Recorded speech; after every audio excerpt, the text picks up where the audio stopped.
Bueno, continuando con los videos de las nomenclaturas para los compuestos inorgánicos, ya se explicó la nomenclatura de WICPA para los compuestos inorgánicos. Vamos a ver ahora la nomenclatura stock.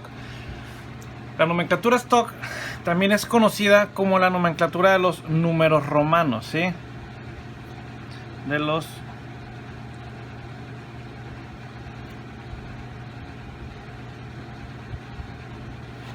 los números romanos. Así se lo conoce de forma informal o de manera informal, ¿sí?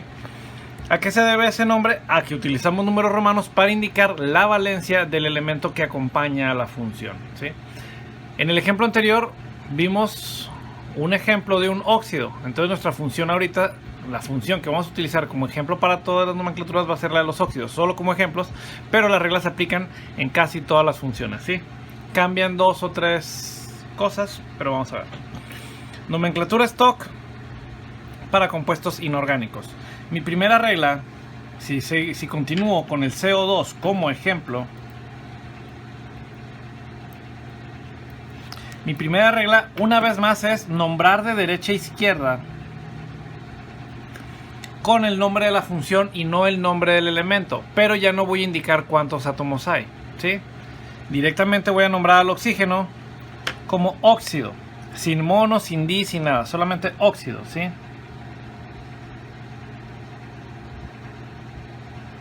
Óxido sigue del prefijo, bueno, del nombre de la función sigue el prefijo de, óxido de, y por último el nombre del elemento que acompaña a la función, o si lo quieren ver de una forma más sencilla, el nombre del primer elemento de la fórmula es carbono, entonces sería óxido de carbono.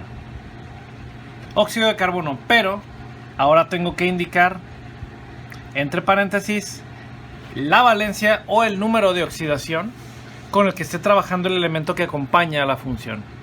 Hay muchas formas de obtenerlo. Puedo irme directamente a la tabla periódica y revisar qué números de oxidación tiene mi elemento.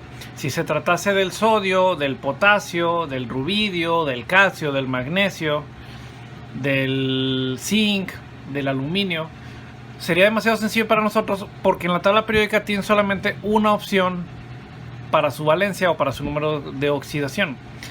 Pero el caso del carbono y la mayoría de los elementos tienen 2 o más números de oxidación. El carbono tiene 2 números de oxidación, el 2 y el 4.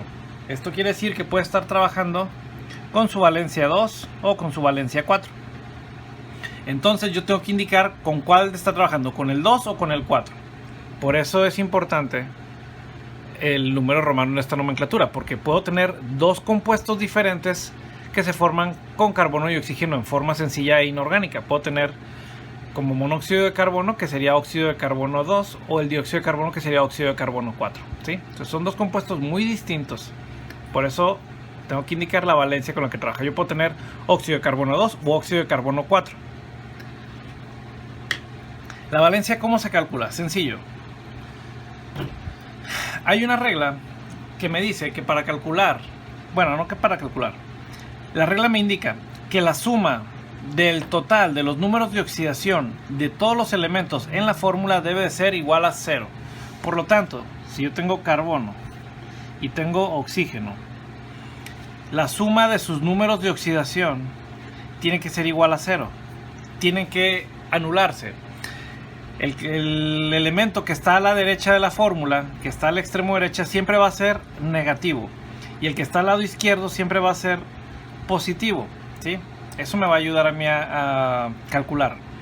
Otra regla que vamos a ver cuando estemos directamente en las funciones de los óxidos es que el oxígeno va a trabajar siempre con una valencia o valor negativo, con su número de oxidación negativo menos 2. Por lo tanto, carbono debe tener un número de oxidación que sumado al menos 2 me da igual a 0, ¿sí?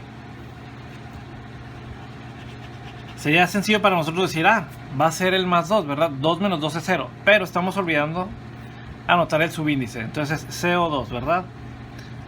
El oxígeno tiene número de oxidación menos 2, pero hay 2 oxígenos en la fórmula. 2 por menos 2 es menos 4. Carbono tiene que estar trabajando con su valencia 4, ¿sí? 4 positivo, más 4. 1 por 4, recordemos que aquí hay un 1 imaginario. 1 por 4 es 4, ¿verdad? Entonces más 4. 4 menos 4 es igual a 0. Entonces el número de oxidación es el de abajo, no el de arriba. El número de oxidación del carbono es 4. Entre paréntesis tengo que indicar con número romano con qué número de oxidación trabaja. Entonces sería óxido de carbono 4. Y esa es la metodología con la que obtenemos el nombre para la nomenclatura stock de los diferentes compuestos químicos inorgánicos o de las diferentes funciones inorgánicas, ¿sí? Para este ejemplo, para el ejemplo de los óxidos, conforme vayamos viendo cada una de las funciones químicas, vamos a ir viendo las reglas de cada uno de los sistemas de nomenclatura para los compuestos inorgánicos.